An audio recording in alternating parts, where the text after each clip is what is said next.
Just an hour ago, this place was full of Syracuse lacrosse fans. The Orange was down 3 with 3 minutes to play, battled back and brought the game to overtime. Brendan Curry was the hero there, giving Syracuse a 12-11 victory over UNC. Some Syracuse guys got to play some postseason ball against the Jazz and had some pretty big impacts. Third quarter off a steal, Russell Westbrook feeds Carmelo Anthony for 3. He finished with 17. And in the fourth, Jeremy Grant flushes home a dunk off another Westbrook assist. Grant had 13. But the Jazz battled back, and Utah wins this one 104-95 to tie that series at a game apiece. Game 3 is set for Saturday in Salt Lake City. And last night was a dramatic one in baseball with 4 walk-offs in 3 extra inning games. In Detroit, Dixon Machado hit a solo walk-off home run in the bottom of the 9th, and Ryan Lamar hit a walk-off single for the Twins in the bottom of the 16th inning. And to end the night, Matt Olson ended the game with an RBI single for the A's in the 14th. We've got breaking news, as just moments ago, Yahoo Sports reported that top Syracuse recruit Darius Baisley decommitted from the school and instead has decided to play professionally in the G League next season. You're watching NCAA softball on ACC Network Extra. It's the Syracuse Orange who play host to the Niagara Purple Eagles. This is what the city of Syracuse woke up to today. A light dusting of snow and temperatures in the low 30s, but things have cleared up just a little up on the SU campus hill. Temperatures in the 40s at Skytop Softball Stadium, and Syracuse and Niagara are no strangers to this kind of weather. Both teams have had games postponed or canceled due to this weather, and they're ready to play one today.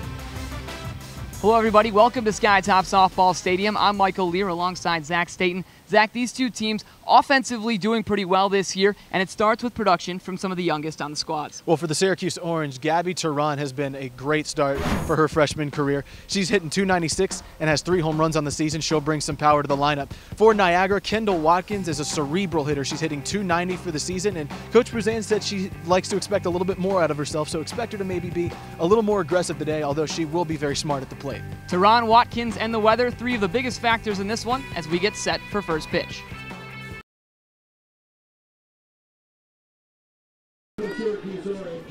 It's Lace Up for Pediatric Cancer Day here at Syracuse.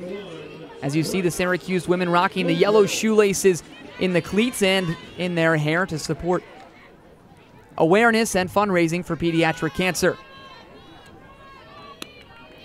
Still scoreless here as the first pitch is soared into deep right field, off the wall, and will be extra bases. Ball comes in, and it's a stand-up double. A big leadoff for Bryce Holmgren. Syracuse has had hits hard to come by, but she leads off the 4th with a double. And as you've been mentioning, Michael, base runners are at such a premium and humongous opportunity off this double. Low and away, reaching for its Holmgren, but putting the barrel on the ball and driving it all the way to the wall for the double. Brittany Pickett in a pressure situation here now. Gabby Turan at the plate, lays down a bunt. Nearly beats it out, but a good sacrifice. And that's the little thing Syracuse loves to do. When you have a runner in scoring position, especially in a low-scoring game, Coach Mike Bosch is going to try to move that runner over. And now you're bringing Faith Kane up to the plate, riding a 6-game hit streak coming into this one. See if she can come through in the clutch for the Orange with a runner on 3rd and 1 out. Any run would be big as we're scoreless in the bottom of the 4th. Kane gets aggressive after the first pitch, and it's a strike.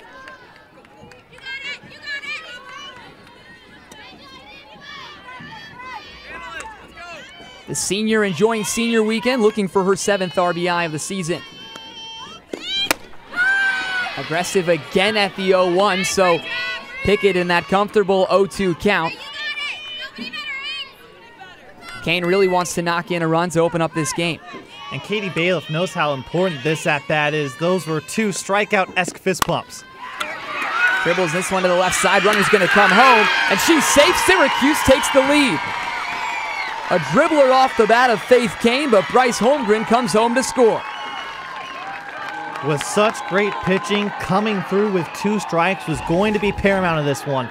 Faith Kane, 0-2 count, barely puts the barrel on the ball, but it's enough. Tehran with the speed, gutsy decision to go home by White, as Tehran was already over halfway home by the time she fired.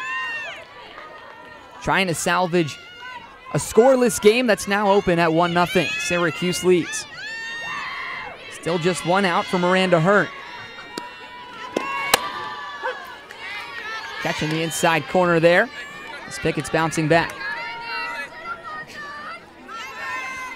Another dual threat matchup. Pickett in the circle and Miranda Hearn, Syracuse's designated player that can also pitch. Thinks about swinging at the 0-1, but enough. And she did go. Late call there from Bill Goldmuch.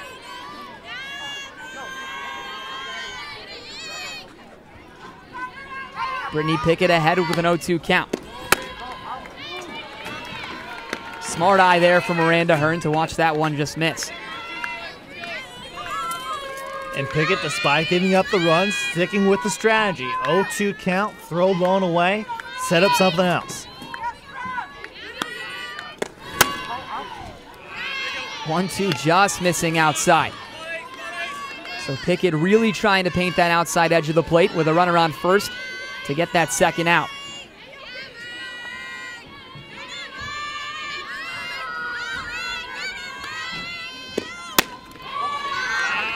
Two, another check swing. This time she did not go.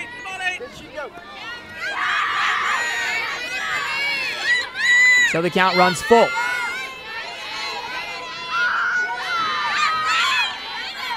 Both dugouts getting rowdy. Payoff pitch. Soared down the right side and foul.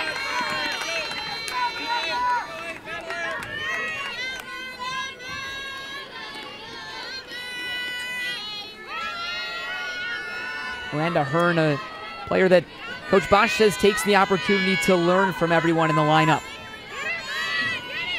And she's got a pretty good example so far in this inning with Bryce Holmgren's double. Payoff pitch, outside corner, called strike 3.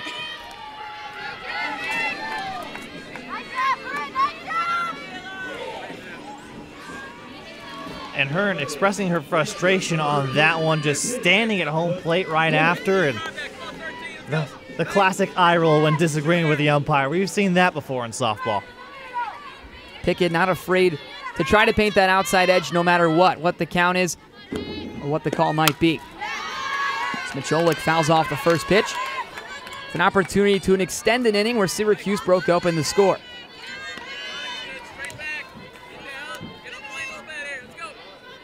Popped out to second base her first time.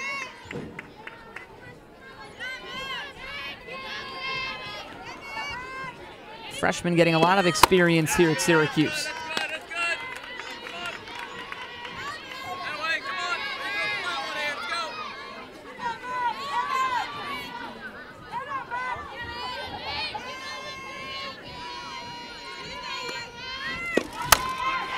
One smacked right back up the middle.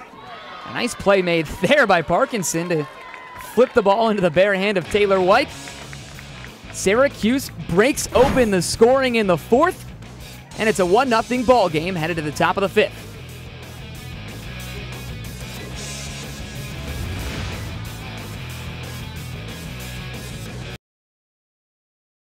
Every day, Syracuse University student-athletes work their hardest to be the best they can be. They aspire to be enshrined among the greats here at Manley Fieldhouse, but they couldn't do that without a little bit of help. The lucky ones, well, they get to work with a man full of energy and spirit. He's the coach that puts the juice in the cuse. Great core! You don't want none of this. This is good core stuff right here. William Hicks has been a college strength coach for over 30 years, the last 17 of them at Syracuse University. He trains the softball, rowing, tennis, and field hockey teams and chips in with injury rehab across the board. The most unique thing about Coach Hicks is his nonstop energy.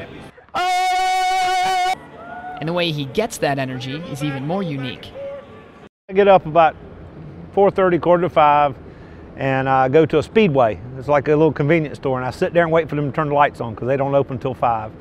And I get a 44-ounce coffee, and then I get 2 bottles of Diet Mountain Dew, and I slammed a 44-ounce coffee. I drank the 2 bottles of Diet Mountain Dew, and then when I get here, I have another 44-ounce coffee, and that kind of gets my juice going for the day. Outside of his energetic antics, Hicks is a coach because he simply loves it. All right, now back these up a little bit. We got too much dropping going on. Nice, nice, nice work, nice work, nice work. He grew up without parents, so his coaches were his parental figures, and he wants to give that back to his student athletes. You coach them to get better. You know, you teach them how to lift, you teach them how to run, you work with them on their fitness levels, you work with them on their strength. But the biggest part, or the most important part of what we do as a coach, is to make an impact on that they're better people when they leave. Hicks has worked with dozens of Olympic and professional athletes. Pro bowler Torrey Holt shoots him a text every Father's Day, and he's going to see the New York Giants' David Tyree, Justin Pugh, and Jason Bromley next month. He still makes an impact on the students on campus, too. He is the kind of coach that you are excited to see every single day. You go to Manly and you can hear him yelling all the way from across the field, and it really kind of brings that extra push and motivation to every single practice that we as athletes really need. Hicks is all juiced up as Syracuse fall sports get into their postseasons, the same way he's juiced up every morning at 4:30. For NCC News, I'm Michael Lehr. All right, team on 3. 1, 2, 3.